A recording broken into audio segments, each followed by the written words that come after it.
Hey everyone, I'm Matthew Francis, and if you enjoy Chinese takeout, stir fry, this is the video for you. I'm going to show you a technique called velveting, which is a process of making the chicken or the meat, pork, beef, whatever you have, really tender and succulent on the inside, but nice and crispy on the outside.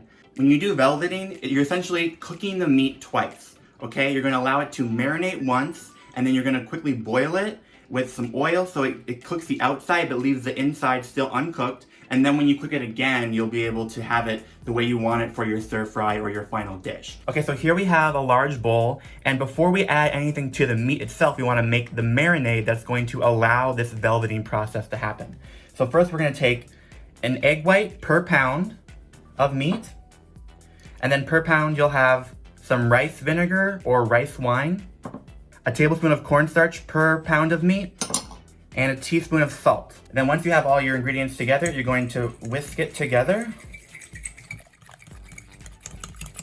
You want to make sure that your cornstarch is fully dissolved and your egg whites are fully beaten so that they don't clump together.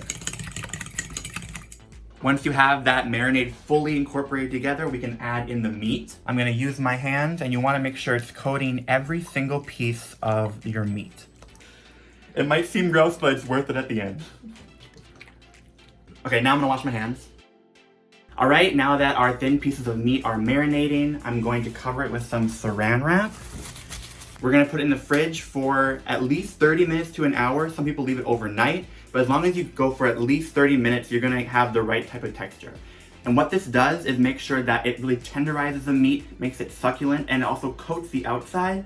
So the chicken is fully marinated, and now what we're gonna do is the actual velveting cooking process. And how we do that is we have a pot of boiling water and about a cup of oil in there as well. And we're gonna take the chicken pieces and we're going to blanch them really quickly, maybe 30 to 60 seconds, just enough to cook the outside of the chicken, but leave the inside still raw. And what that's gonna do is create an outer coating of cooked chicken that keeps the inside juices moist and locked inside. Doing that process is gonna make sure that when we cook it again to stir fry it or deep fry it, that chicken is crispy and delicious on the outside, but tender, moist, and succulent on the inside. And that's exactly what we want. And that's what makes this velveting process so incredibly important. All right, it's been 30 seconds. And you can see how the outside is cooked and white, but the inside is still gonna be raw.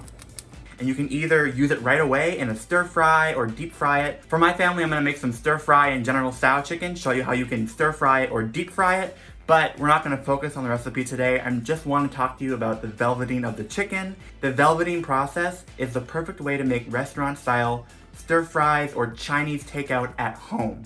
And this process just makes it really, really great. You're gonna have a better texture, and Chinese cooking is all about the texture. Thank you for watching. I'm Matthew Francis, and if you enjoyed watching this video, please subscribe to Allrecipes. We make a ton of great videos about different types of processes that make you do better in the kitchen. We go back to the basics, and please hit the notification bell so you don't miss any of those great videos we do make, and I'll see you next time. Bye-bye.